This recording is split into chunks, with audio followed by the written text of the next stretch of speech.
On parle à présent littérature avec mon deuxième invité ce midi, Christian Bellingard. Bonjour, vous êtes venu nous présenter votre nouvel ouvrage, Rosa ou les fantômes du passé. Racontez-nous de quoi il parle. Bonjour Camille Novak. Écoutez, ce livre parle d'une jeune femme, une jeune fille de 17 ans en 1944, mai 1944. Elle se retrouve seule avec sa sœur à Limoges parce que ses parents ont été arrêtés, déportés, mais elle ne le sait pas, elle ne sait pas exactement ce qui s'est passé. Et comme il y a une répression de tous les juifs de la ville, il y a plusieurs centaines de familles juives à Limoges, eh bien, elle va tout faire pour organiser elle-même son sauvetage et son évacuation vers la Suisse. Vous avez choisi un mode d'écriture très original, la lettre. Vous vous adressez directement à Rosa dans cet ouvrage. Pourquoi ce choix ? Écoutez, l'histoire de Rosa, bon, j'ai écrit d'autres ouvrages, notamment sur la résistance.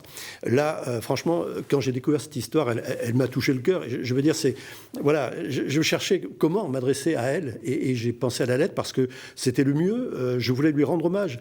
C'est un hommage à une personne extraordinaire, Rosa. Le courage qui a été le sien, encore une fois, à l'âge qui était le sien, 17 ans, c'est admirable.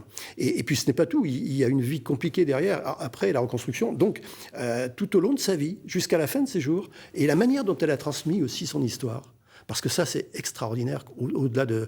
elle avait presque 90 ans lorsqu'elle a raconté son histoire à sa nièce. Et justement, c'est grâce à ça que vous avez pu écrire ce livre, ce témoignage de Rosa qui a été recueilli par sa nièce. Oui, exactement. Je remercie énormément Myriam Coria, la nièce de Rosa Slegen, parce que elle a insisté des dizaines de fois pour que sa tante raconte l'histoire.